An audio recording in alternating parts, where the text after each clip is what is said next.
కాంగ్రెస్ ప్రభుత్వం ప్రవేశపెట్టినటువంటి ఈ బడ్జెట్ ఇది హామీల ఎగవేతల బడ్జెట్, ఇది పేదల సంక్షేమాన్ని పాతరేసే బడ్జెట్, ఇది గొప్పల పోయేటువంటి బడ్జెట్, ఇది మొండి చేయిచ్చే బడ్జెట్, ఇది అప్పుల బడ్జెట్, ఇది బడాయిల బడ్జెట్, ఇది గొప్పలు చెప్పుకునే అరకొర ప్రణాళిక వ్యయంతో ఇది గొప్పలు చెప్పుకునే బడ్జెట్ అని తెలియజేస్తా ఉన్నాను.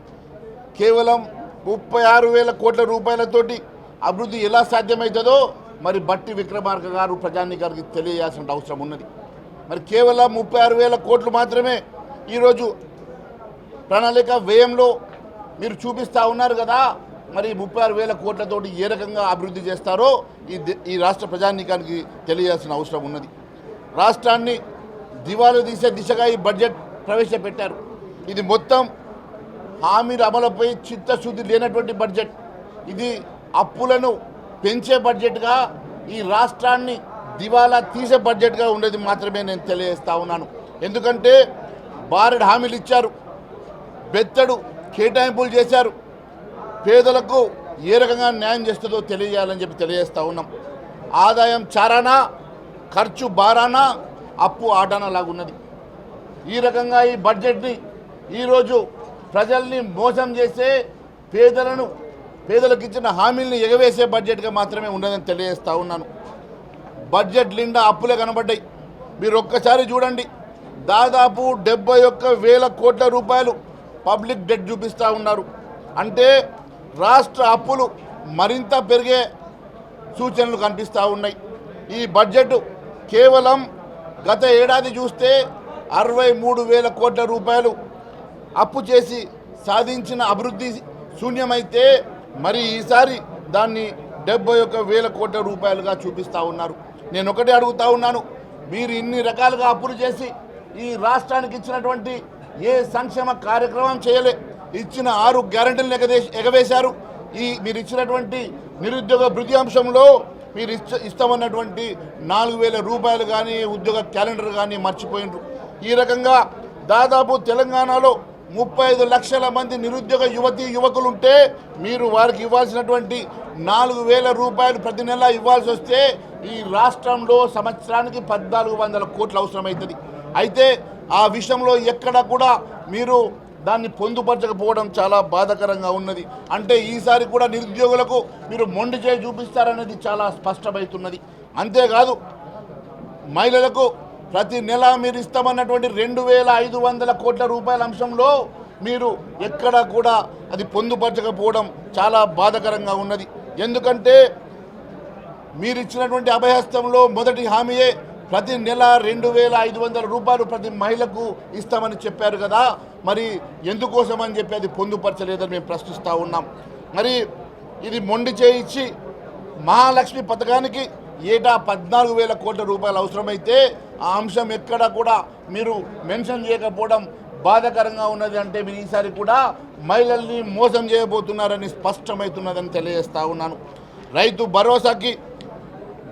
భరోసా పథకానికి సంవత్సరానికి 18,000 కోట్లు అవసరం.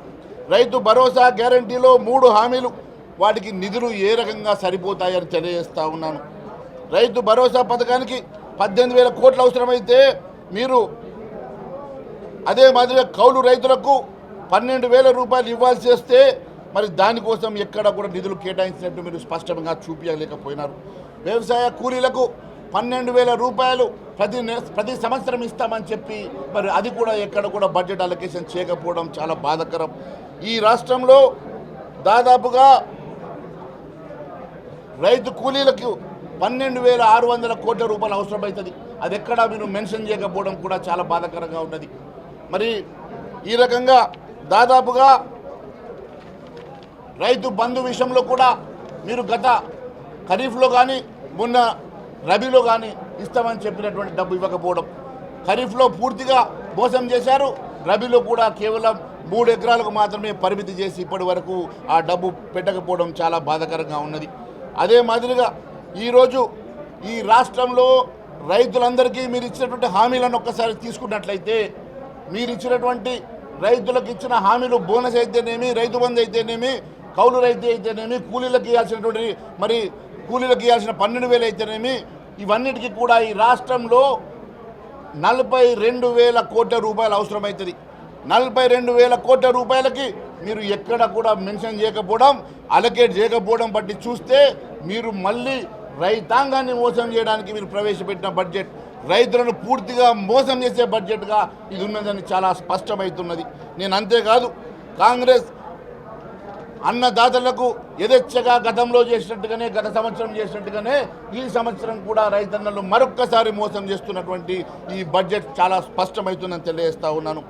విద్యారంగానికి 15% మీరు బడ్జెట్ అలొకేషన్ చేస్తామని చెప్పారు. మరి అలాంటిది ఎక్కడ కూడా విద్యారంగానికి 15% బడ్జెట్ అలొకేట్ చేయకపోవడం చాలా బాధాకరంగా ఉన్నది. మరి 23,108 కోట్ల రూపాయలకి మరి మీరు కేటాయిస్తే మరి 15,000 చొప్పున 45,000 కోట్ల రూపాయలు అవసరం ఉంటుంది. అంటే మీరు సగం డబ్బు మాత్రమే మరి ఇక్కడ బడ్జెట్ అలొకేట్ చేశారంటే మరి ఏ రకంగా విద్యారంగానికి మీరు న్యాయం చేస్తారో తెలియాల్సిన అవసరం ఉన్నది. బీసీ సబ్ ప్లాన్ చట్టబద్ధత చేస్తే ఈరోజు వారు అడగాల్సిన అవసరం లేకుండానే మీరు బడ్జెట్లో దాదాపు 45,000 కోట్ల రూపాయలు కేటాయించేవారు కదా, మరి దేనికోసం అని చెప్పి బీసీ సబ్ ప్లాన్ని మీరు ఇంప్లిమెంట్ చేయలేదని అడుగుతా ఉన్నాను. మరి బీసీ సబ్ ప్లాన్ ప్రకారం మీరు ఇచ్చిన బీసీ డిక్లరేషన్లో ఇచ్చిన ఏ ఒక్క హామీ నెరవేర్చే విధంగా మీరు బడ్జెట్ అలొకేట్ చేయకపోవడం చాలా బాధాకరంగా ఉన్నది.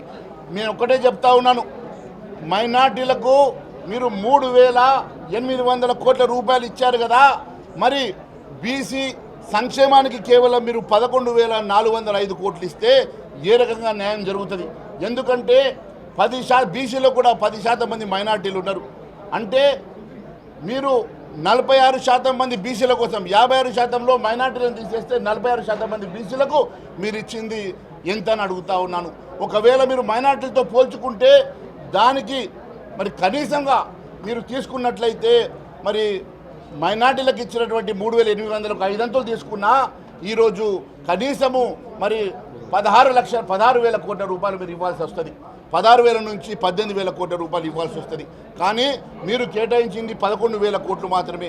అంటే మైనార్టీల మీద ఉన్న ప్రేమ ఇక్కడ ఉన్నటువంటి హిందూ బీసీల మీద మీకు ఎందుకు లేదు అని చెప్పి నేను ప్రశ్నిస్తూ ఉన్నాను. మీరు బీసీ సబ్ ప్లాన్ ఇంప్లిమెంట్ చేయరు.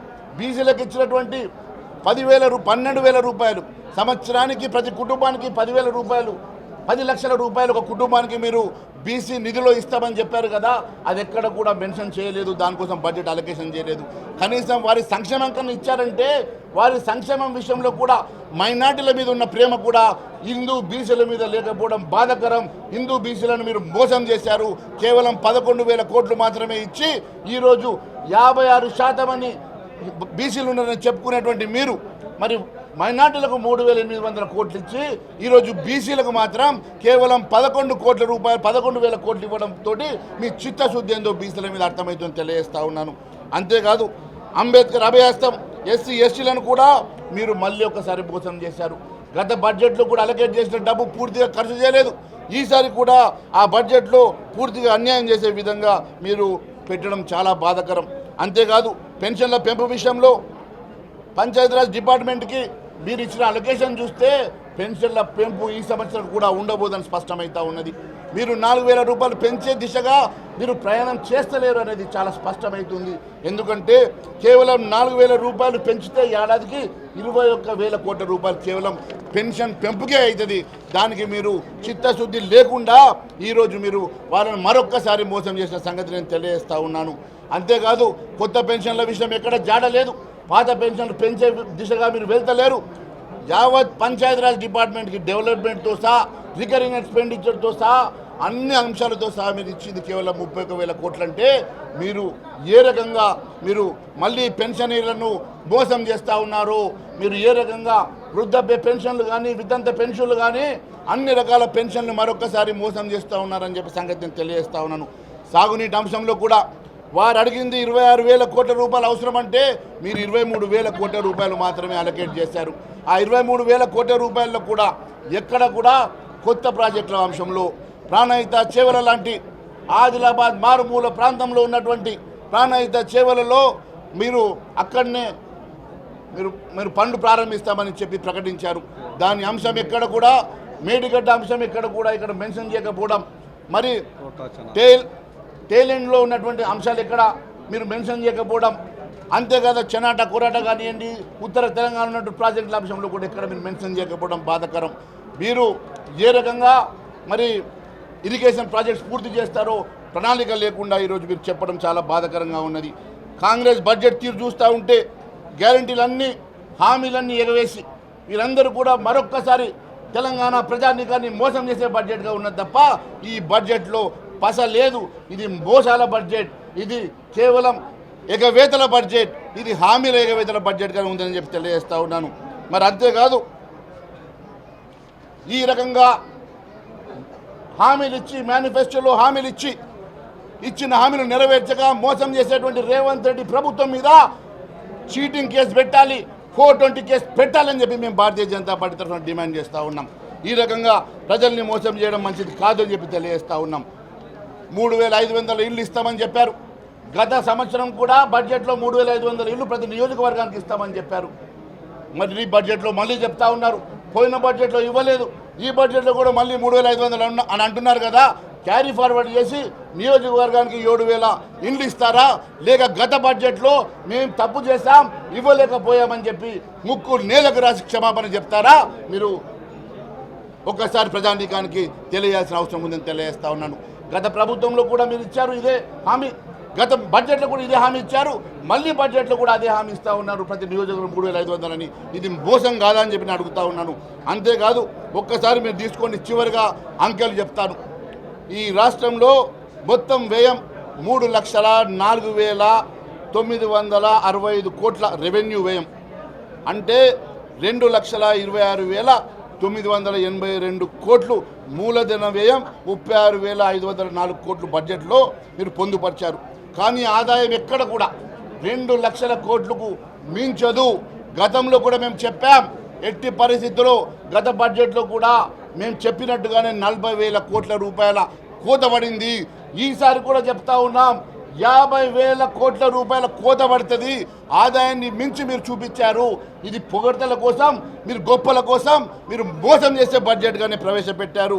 ఖచ్చితంగా అది కాకుండా 71,000 కోట్ల రూపాయలు కొత్తగా అప్పు తెస్తామని చూపిస్తున్నారు. అంటే ఏ రకంగా ప్రజల్ని మోసం చేస్తూ ఉన్నారో మీరు ఈ రకంగా 1000 కోట్ల రూపాయలు అప్పులు చేసి, లక్షల కోట్ల అప్పులు చేసి ఈ రాష్ట్రాన్ని దివాలా దేశంగా నడిపించే బడ్జెట్గా ఉన్నది తప్ప ఇది ఏ రకంగా కూడా ప్రజానీకానికి ఉపయోగపడే బడ్జెట్గా లేదు అని చెప్పి తెలియజేస్తూ ఉన్నాను.